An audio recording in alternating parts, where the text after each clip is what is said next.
at your job, so your boss will say, I want to keep her. Sometimes you have to look for incremental change. You need to know yourself. As you're going through school, but also using school as a time to figure out kind of who you're going to be professionally. Think a little bit about yourself as a brand.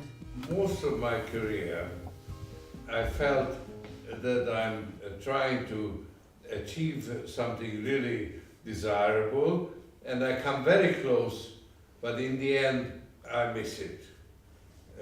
I fail. And after I discovered this idea of a fantastic object, that when you have a goal, it's a fantastic object. Very desirable, very attractive, maybe unattainable. And I realized that actually I achieved a lot of the things that I was interested in. But when they were achieved, they had very little resemblance to the fantastic idea that I was aiming for.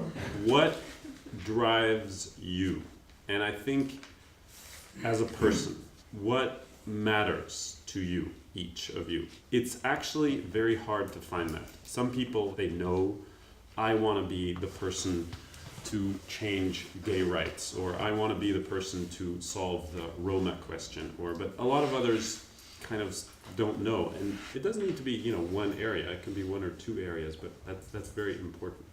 If you can, take risks. I'm working not for an established entity, but maybe for a startup in some sort of field that interests you, that you're truly passionate about.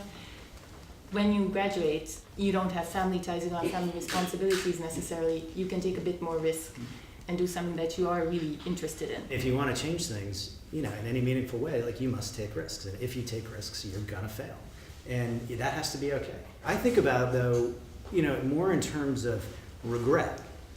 As a passive failure, which is to say, when I look back at the places that I regret the most and would consider failures kind of in a grander sense, they were passive failures. It was times where I was kind of doing something, some job, and didn't agitate, right? And sort of settled for something that didn't feel right, wasn't much fun, wasn't inspiring, had a boss I didn't like, or didn't believe in. And so to my mind, that's the failure you really want to avoid. I think the active failure of, hey, I saw an opportunity, I tried to address the opportunity, and it didn't work out as I would have planned. That's acceptable.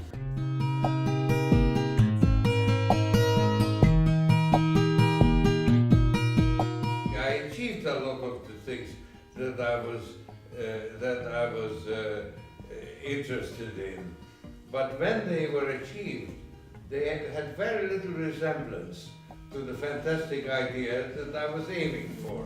What drives you? Do something that you are really interested in. If you want to change things, in any meaningful way, you must take risks. And if you take risks, you're gonna fail.